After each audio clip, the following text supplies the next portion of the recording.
Hello fellow sim racers. Over the weekend I got into a bit of a debate with a friend about what makes a good race circuit. And it didn't take too long before I started to realise that the qualities I look for in a track as a spectator are quite different from those I want from a track to drive in a racing sim.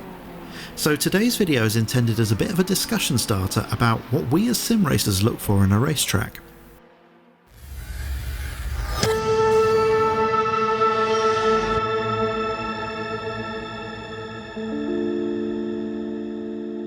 If you ask a bunch of racing fans to name the best race circuits in the world, you'll probably hear names like Spa-Francorchamps, Suzuka or the Nordschleife, and it's pretty hard to argue with those choices.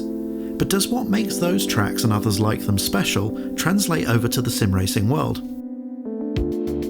When we talk about what makes a race circuit extraordinary, we consider the history, the atmosphere and the flow of the circuit. As competitive animals, venues that offer drivers a real challenge resonate with us. And, well, sometimes we just want a race circuit to look good. But above all, none of that matters if the circuit produces poor racing. That all being said, there are a number of things that are really important to real race circuits that just don't matter to sim racers. First and foremost, the spectator experience goes right out of the window. We don't care about access, parking, seating, and other facilities. No sim racer has ever questioned how good the hospitality area is, how modern the garages are, or the quality of the hors d'oeuvres in the paddock club. Moreover, we don't even have to consider how safe a circuit is. On that line of thought, you couldn't pay me enough to race at the classic Spa circuit. Jackie Stewart was right. That place was absolutely not suitable to hold a motor race. But sat in the rig in my spare bedroom, it's a very different story. Finally, as sim racers, we don't really have to worry too much about some of the stuff that prohibits close racing in the real world, like aerodynamic wake problems and self-preservation instincts. Moreover, most of us are enthusiastic amateurs, so there are far more mistakes being made that create overtaking opportunities. So, I guess I should talk about what I think makes a great track to sim race. For me, there are a few important factors, notably flow, speed and challenge, probably in that order. A racetrack needs to flow well from corner to corner, and in order to satiate the more primal part of me, it needs to be fast. Slow, technical corners are fine, but not in the middle of an otherwise fast and flowing section.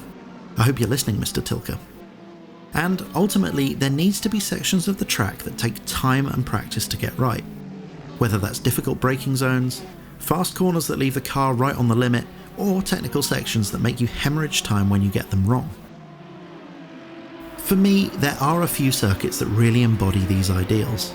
Brands Hatch, Laguna Seca, Watkins Glen and Road America to name a few. And then there are the circuits that, on paper, probably shouldn't work. They're the Mount Panoramas, the Nordschleifes and the Circuit de la Sarthes of this world.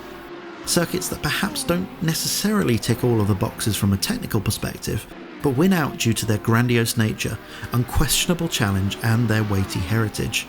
And it's these two categories of circuits that I'm most drawn to as a sim racer. So, over to you. What makes a good sim racing track for you? And how does that differ from what appeals to you as a spectator of real-world motorsport? I hope you enjoyed the video. If you did, then it would be great if you could hit the like button and subscribe to my channel. For my regular viewers, please accept my apologies that I've been publishing new videos a little less frequently over the last month. From the beginning of August, I'm starting a new role which should give me a lot more free time, and I hope to go back to 3 videos a week. As always, thank you for donating your precious free time by watching. It is very much appreciated. So all that's left to say is goodbye, thank you for watching, and enjoy the rest of your day.